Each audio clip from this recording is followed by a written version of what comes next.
Hey friends, buckle up because today's conversation is the wake-up call you did not know that you needed. I'm dead serious because we're diving in very deep with a woman who's nothing short of an absolute powerhouse. Samina Bari has spent over 3 decades smashing glass ceilings in the biopharmaceutical world. And we're talking about someone who's played a major role in $40 billion worth of high-stakes deals. Yes, that kind of powerhouse. But Samina's story isn't just about boardrooms and bottom lines. It's about courage, resilience, and the power of staying absolutely true to yourself when everything and everyone around you tells you to shrink. As a first-generation American and a woman of color in a male-dominated industry and in a male-dominated culture, she faced the kind of pressure that would crush most people. But instead, she rose. And then she turned around and made space for other women to rise with her. She mentors, she invests in women-owned businesses, she writes with radical honesty and the most beautiful vulnerability, and she leads with love, not ego, not fear, love. Today, Samina's pulling back the curtain on what it really takes to redefine success, own your story and your choices, and make a difference that actually lasts. So if you've ever felt underestimated, out of place, or just sick of playing small, this episode is for you. I am so excited. Let's get into it. Hello, everyone. We have a very special guest today. I'm very excited to welcome my friend and fellow board member of How Women Lead, Samina, to the show. It's very exciting to have you here today and for us to be doing this interview together. I want to start off with something I like to ask our guests from the beginning for our audience to get to know who you are just a tad before we get into the things we want to talk about today and the difference you're making. And the first question I have for you right out the gate is, tell us a little bit about the cultures and the places that formed you, Samina, that we see before us today. Oh, first of all, thank you, Lori, for having me. I'm delighted to be here with you. So I am a first-generation American born to Indian and Pakistani Muslim parents. I was born in New York, and my entire childhood could be summed up with one word, and it's a struggle. It was the struggle of feeling the need to conform based on my parents' expectations and standards, and my personal desire to really be one with everyone else and not seeing myself as different. So, my background with culture, particularly my parents' culture, is troubled and not one that I wholly supported, because I saw from a very young age the strictness and the patriarchal nature of the Islamic culture as it relates to the role women play within that society. And I think I knew at a very early age it wasn't for me. And it was reinforced as a teenager when I was on a trip with my parents to Saudi Arabia. And that, of course, is one of the most strict Islamic areas of the world. And I was subjugated to the behaviors and customs as one should as a visitor visiting a foreign country. You show respect, but I wasn't given that respect back when I was a child. I was groped by a man in public. And then I was accused of being the one who instigated it. And I think you can tell, and your listeners can tell, that a child of 15 in a foreign country who was essentially assaulted by a grown man, not responsible for that, nor should I have been asked to apologize for that behavior. So that's really one of the most formative experiences that really solidified my disconnect with the Islamic culture and religion. And so as a result, I grew up really distancing myself from it, because in my heart of hearts, I just don't believe that women should be treated that way. And that's why today I advocate for women. I want women to be free and live their true potential. I'm just so heartbroken that you experienced that in the land that was supposed to be, well, literally the Mecca. We say the word Mecca for other things, right? Yes. Of the religion and the faith and the values that you were raised with, and what should have been a very deeply spiritual experience turned into something traumatic, where you got blamed for something that was not your fault and you were a child. And even if you hadn't been a child, no woman is walking around that I've seen working under Islamic law myself. I worked under Sharia law in Indonesia in a particular province for a while, and also wore hijab and all the things, and also got groped in the market. But I was an adult, and I was also blamed. And I understand how some very fundamentalist religions, especially, will blame women for those types of things.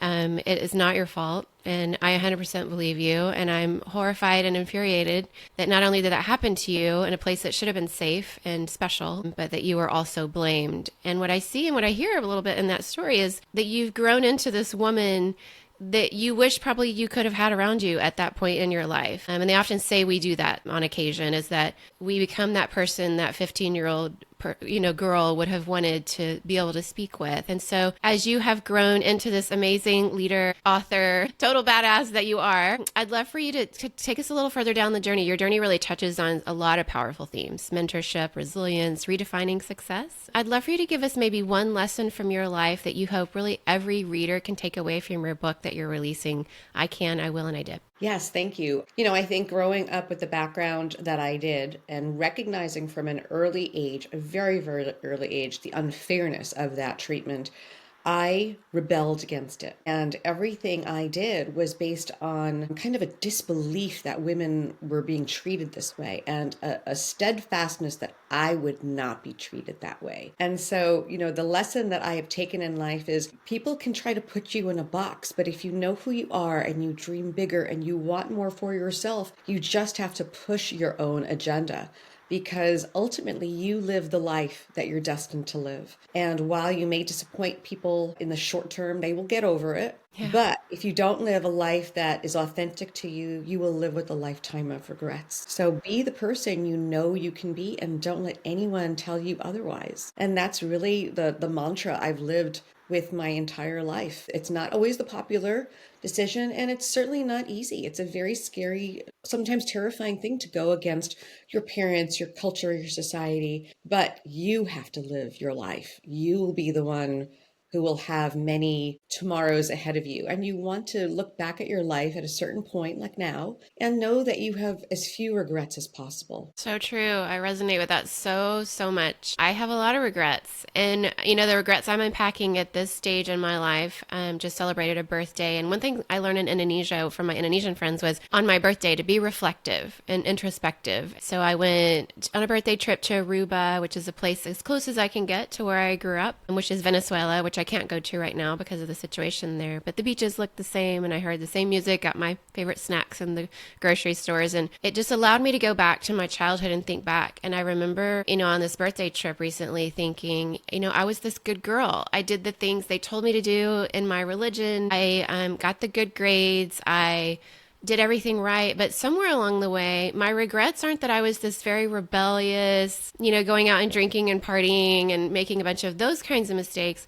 But I do have regrets that I allowed systems to make me small or silent or not, or feel like I was too much. And so I hear a little bit of what you're saying in that as an encouragement to people listening, to be yourself, to be your authentic self. It's never too late to start that. But many young women feel torn between family expectations and the dreams that they have, their desires. So I'd love to hear any advice you might share with someone trying to define her own future right now, especially when it means going against the grain. Yeah. Excuse me. And that's certainly that was my lot in life. I was always the black sheep. I was the son my dad never had. And I was the daughter my mother really didn't want because I was not obedient and I did not comply and I did not, in Islam means to submit. I did not submit. I gave them grief every step of the way. And so I'm sure I was really a difficult child to parent for parents who didn't know what was in store for me and what lay ahead. But times were different then. Today, the world is so connected. Today, young women, young men have so many role models to look toward. They have social media. They are connected across the globe. I didn't have that when I grew up. So for me, it was a very slow, lonely slog. And it seemed like me against the world because I had no role models who looked like me. And I had no one certainly encouraging me.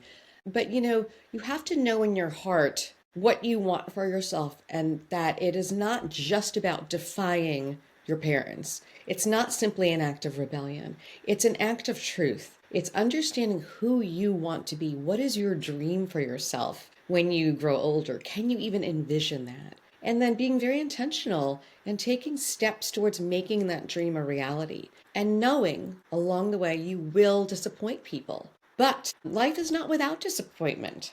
We are all disappointed. We are disappointed by life. We are disappointed by people. We are disappointed by decisions.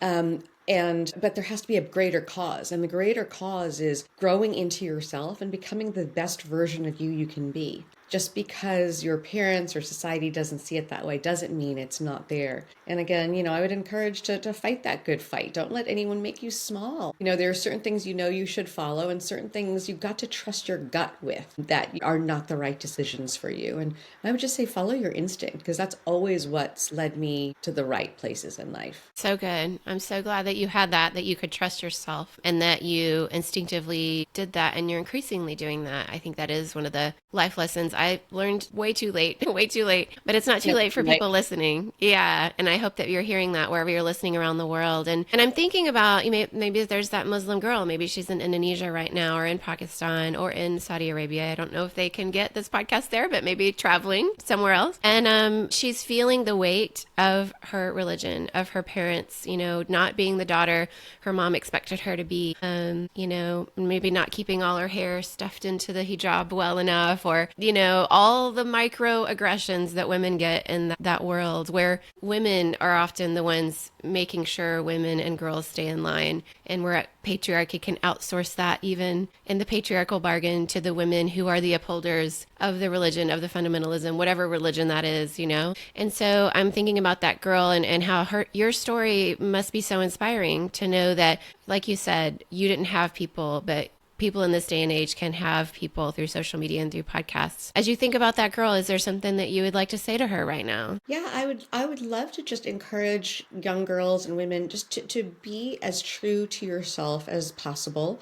And I do want to be very clear. My experiences were my experiences alone, and I am not in any way wholesale condemning a religion or a culture, not at all. But if there is a feeling of discontent or slight rebellion, that's not a bad thing. That's your fire. That's your spirit. That's what you were born with. And don't let anyone take that fire away from you. Because again, as I would say to my parents when we would have our big fights about why I was not following their path, I would say, well, I'm the one who has to live the rest of my life. I'm the one who has to grow old with myself. I'm the one who will have a family and children and have to pass down my ideals. And I would like them to be my ideals. And I think that was always what kept me going. And I took whatever frustrations I felt and I used them as fuel. I used the anger of the unrighteousness toward me to be my fuel. And I would encourage others to do that too, because you have two choices when you're being asked to be smaller.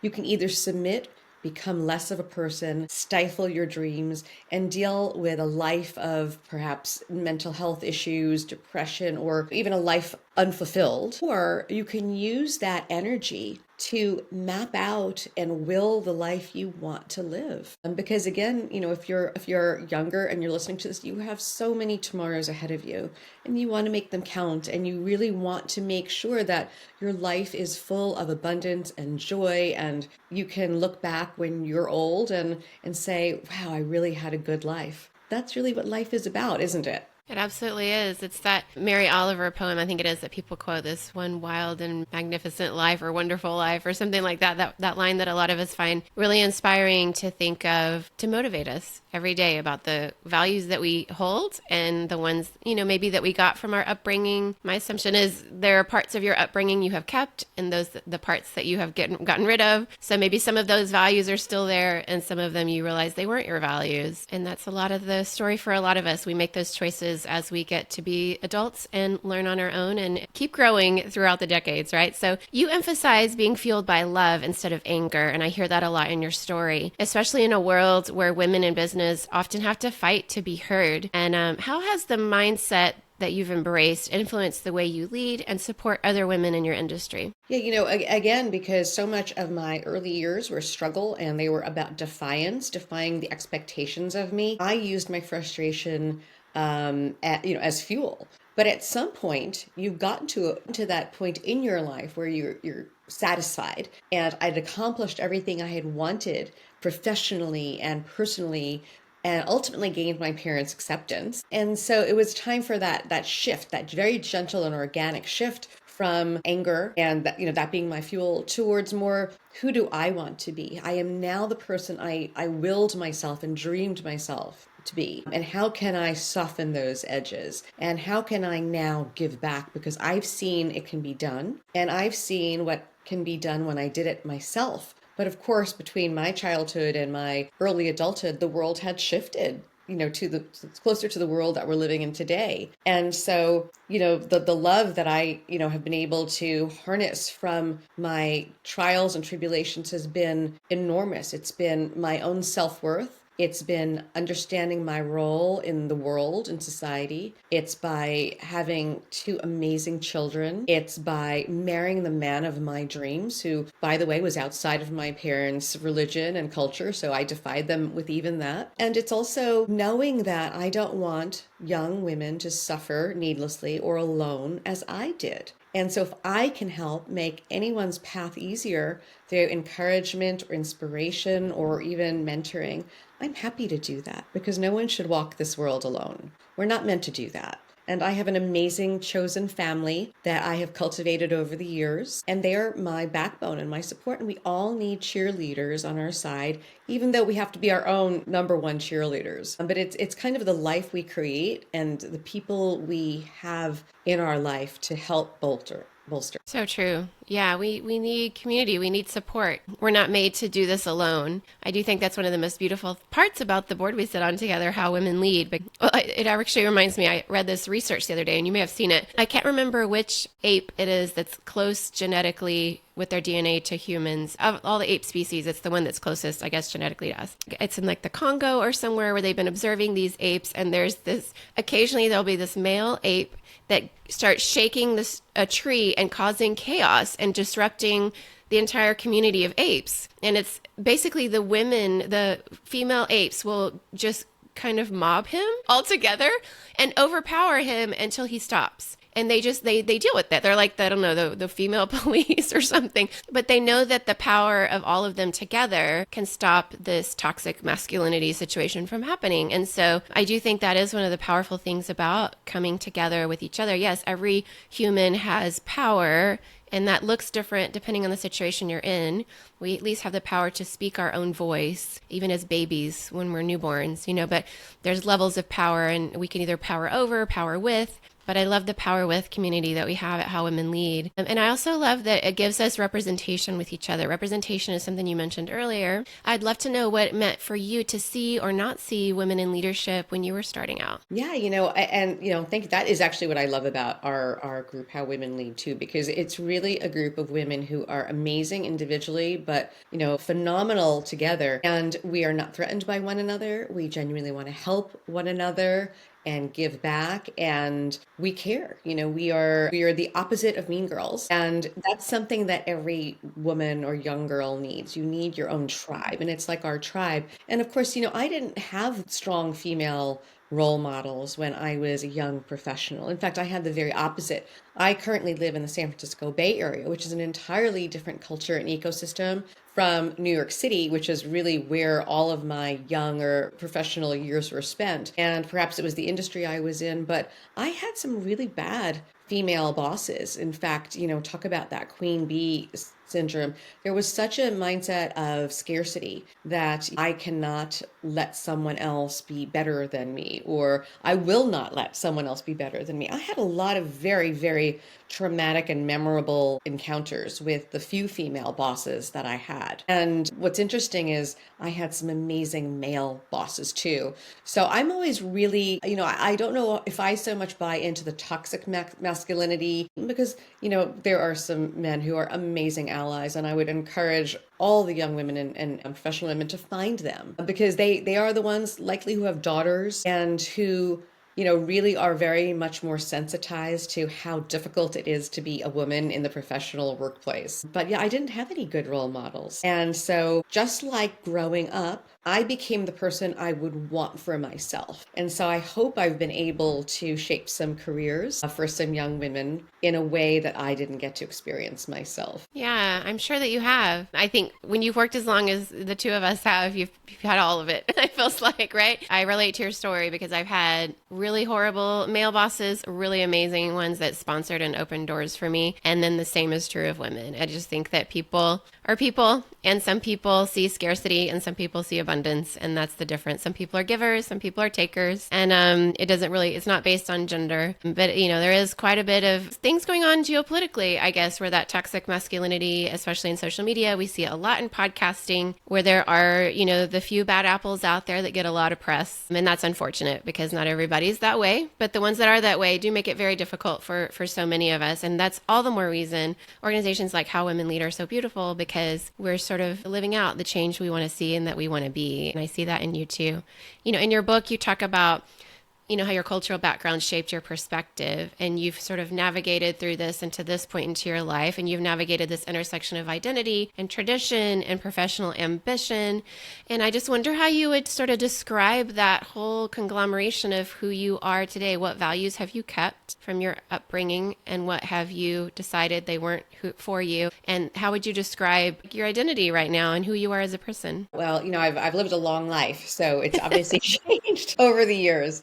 I think the values I was given or I was, kind of raised with were very cultural and religious based. So they were really about kind of prioritizing what the role of the woman was. And I didn't keep any of that, quite honestly. But I did. My father was an excellent role model in that he came to the United States with one suitcase and he endured his racism and he wanted a better life. And so out of the two parents, my father really was more of the believer in my potential. He was a quiet man, but his example he set about persevering his goals and also giving back to his community really, really stuck with me. So, I think that type of nature, the nurturing element that he gave me, I think is still very much part of my identity. The fight, I think the fight was just my reaction to the circumstance that I was in. But that has become an ingrained behavior for me.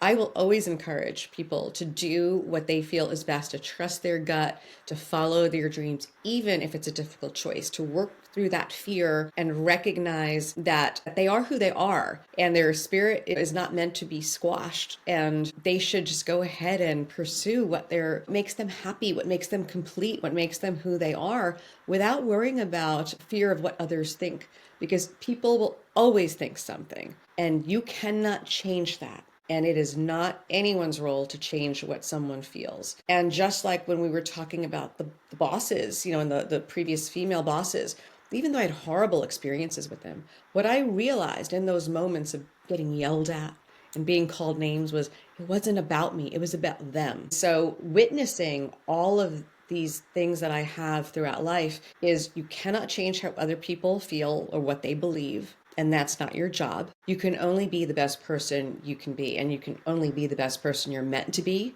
if you're true to yourself. Because if you're not, you won't be happy with yourself. And that does have a spillover effect into all aspects of life. I used to, say, that you can't look for other people to make you happy. And that's so true. Nothing external will make you happy. You have to be happy with yourself. You're going to be a good professional and a happy professional if you're a good person and a happy person, because you can't separate the two. So I just encourage everyone to follow their heart, their mind, trust their instinct, and not worry about what others feel or think. Great advice. I think a lot of us probably at work think, could everybody just get a therapist? Yes, absolutely. Because I think that yelling situation really had nothing to do with me, just like you said. But exactly. What I hear in your story is like the values you took from your dad coming here as an immigrant. There are just very standard immigrant values that we see when there is something different in the kind of person that would pack a suitcase and come from South Asia all the way to the United States or from Central and South America and walk through the Darien Gap to get here. Yes. There's a certain amount of grit and determination. And I hear that value in you that's really given you the foundation to build resilience and to cultivate that in your own life and to stay grounded. So I hear in your story a lot of things that life threw your way that weren't your choice and were curveballs. But I'd love to know, how do you handle setbacks or failures, and what practices help you stay grounded and hopeful when it gets really tough? Yeah. Well, and certainly I detail a lot of the challenges in my life in my book. I can, I will, and I did. And some of the challenges in life are the ones we put at ourselves, throw ourselves. We want to pivot, or we want to do something very scary, or we have things happen to us. I think what keeps me moving forward is the fact that everything is a choice. Just like I had a choice all those years ago, I could either make myself smaller and follow what my mom wanted for me in life, or I could choose to take the more difficult path and choose to fight back. And so when we're faced with these moments in life, we always have a choice. It is, do we let ourselves wallow in it, or do we somehow try to pick ourselves up and find a way forward?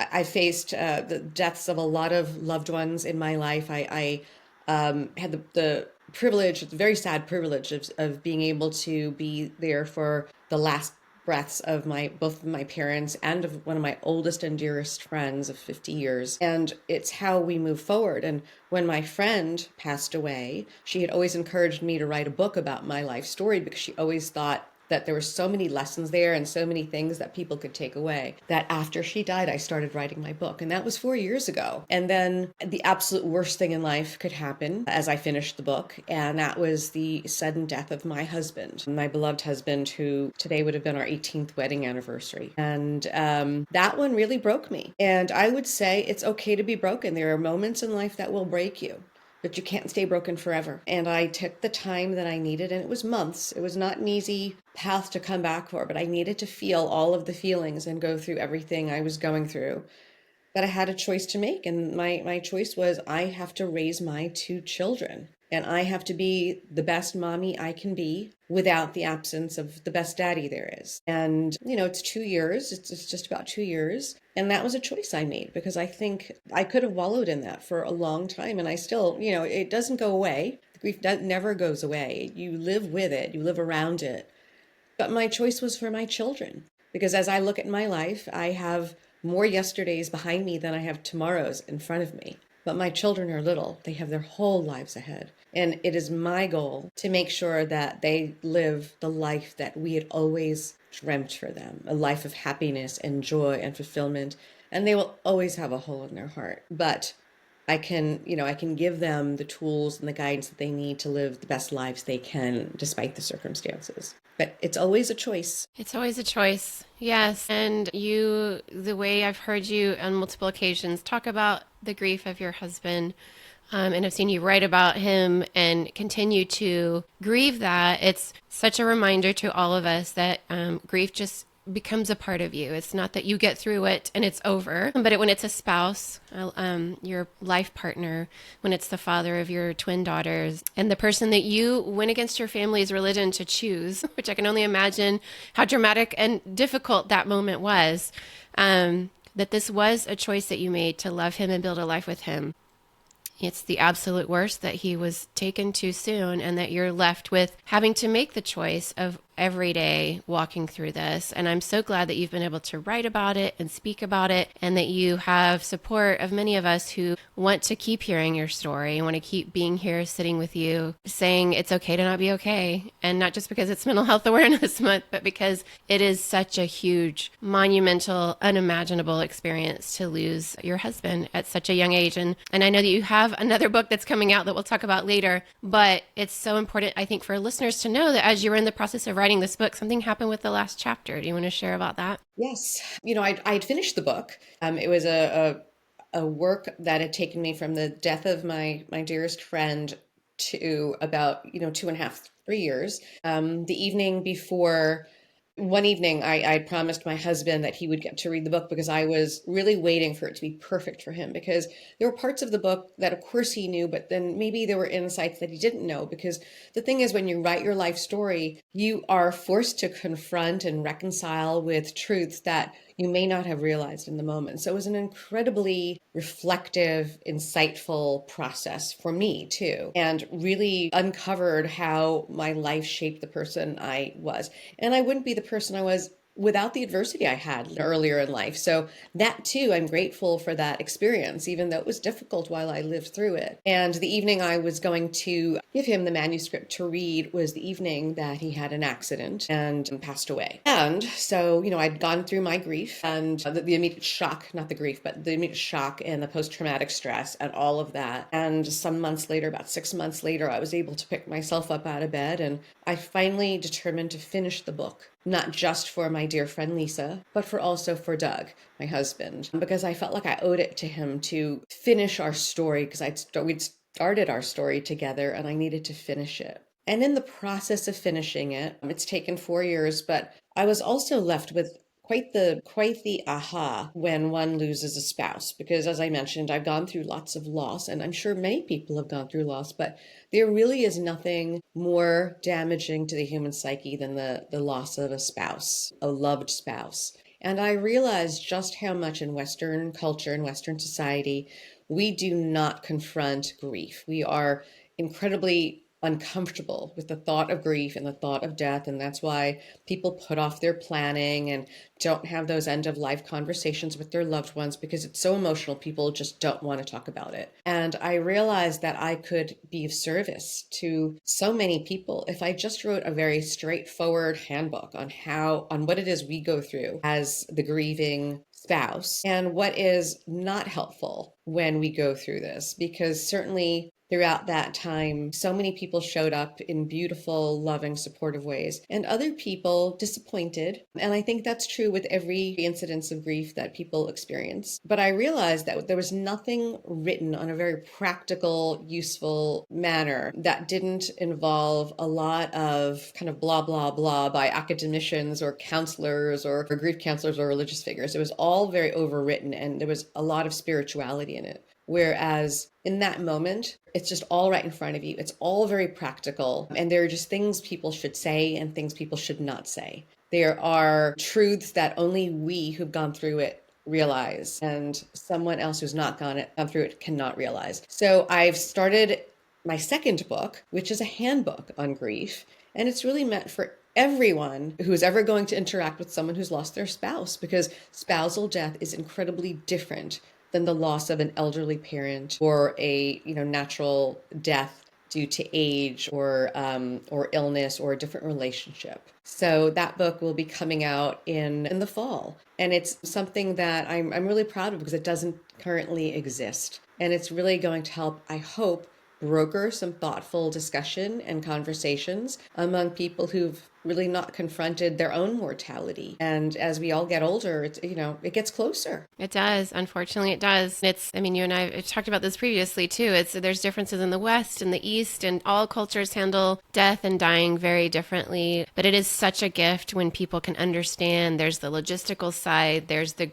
emotional grieving side that takes, it's so much longer than people realize. And the more you can get logistics out of the way, it's such a gift to people. Like, actually, my mom and my brothers and I had a call yesterday. She's finished up her, going through her will with us, and what she's communicated with her doctor of what her wishes are. And it's very clear, what the process will be. And she's nowhere near that, but she's in her 70s.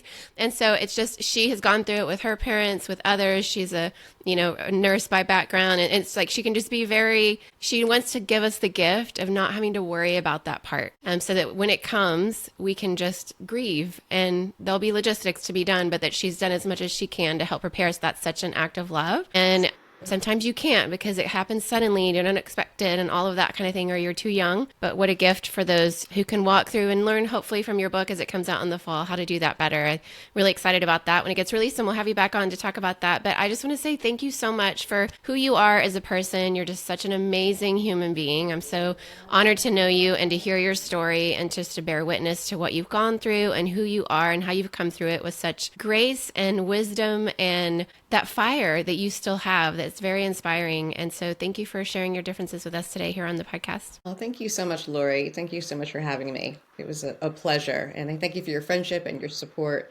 And I love serving on the board with you. I'm so glad we get to do that together. Me too. Well, I'm going to have you hang out with our difference makers. We'll ask you one more question, but we'll say goodbye for now for the rest of the audience. Join us at Difference Makers if you want to hear the rest. Bye, everyone.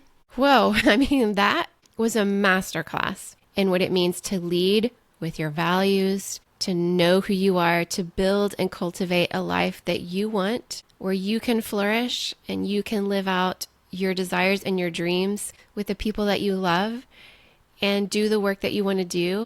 This woman, Samina, has really just given us a step-by-step path of what it means to not care so much about what people around you think about who you are, the decisions that you make that may or may not be the ones that they would make, but to trust your gut, to know that you deserve a life of love and flourishing, and to keep that as a true north for yourself. And that in that you will build a life like she has, one based on love, not fear, one based on love, not ego, where she has beautiful relationships and where things turned out in a way she didn't expect. But that love is still a foundation, both love for herself and love for those around her. Loving herself enough to know that she mattered enough to make choices for herself to build the life that meant she could flourish. And Samina didn't just drop wisdom today. She delivered this blueprint for anyone ready to own their voice and challenge the status quo. Her story is proof that you can be both powerful and compassionate, driven and generous, bold and deeply, deeply human. If you've been holding yourself back, questioning whether your dreams are too big or you're too much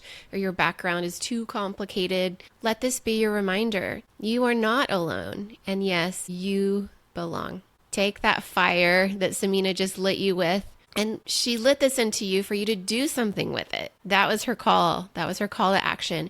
Mentor someone, speak up in that meeting, invest in women, invest your money where your values are, pull your stock out of Tesla if it's in there, or maybe just finally believe that you've got what it takes to make a difference, because you do. And remember that the world needs you exactly the way that you are, being yourself, your full authentic self, bringing your values to the table. Until next time, keep showing up, keep standing tall, and keep making a world of difference. And buy her book and let me know what you think.